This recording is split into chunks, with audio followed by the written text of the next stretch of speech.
Hey everyone, I'm Sarah with the Hornbuckle Foundation. Every Tuesday night, I help facilitate a grief support group from 7 to 8 p.m. at our community center. It is hybrid, so you can join online or in person.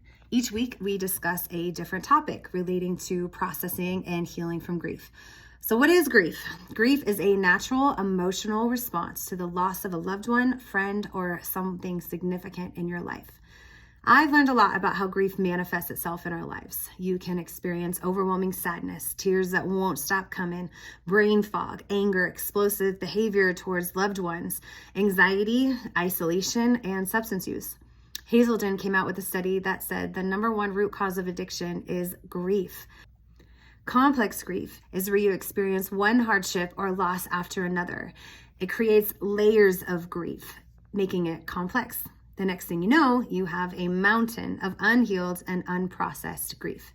Now, no one wants to be a part of a support group. We do not sign up for tragedy. Maybe you've been resilient in the past at overcoming tragedy, or maybe you're skilled at compartmentalizing and brushing your grief under the rug, thinking, oh, this is just life and I'm going to powerhouse through it, or it didn't affect me that bad. But sometimes grief catches up with you in a way that is unexpected. Maybe you don't even know that it's grief that you're experiencing. Sometimes grief can cause you to lose a relationship or lose a job, not be able to function in the normal world, or to become so sad that you can't get out of bed.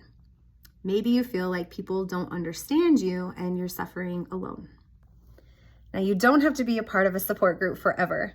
But if you are struggling with processing and moving through this season of deep grief, the number one recommended action to take is to join a community of like-minded people who have had the same experience as you, who will validate you and understand you, laugh at the absurdities and funny things that happen when you have grief brain that no one else will find funny except for our group.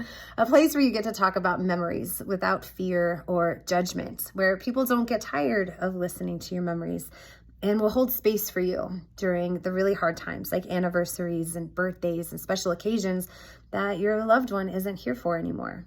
You'll get to learn the skills and the tools that work for you personally, and there's no shame. There's no shame in realizing that you could use some help. It doesn't make you weak. In fact, it's an act of bravery, or what we like to call an act of radical self-love.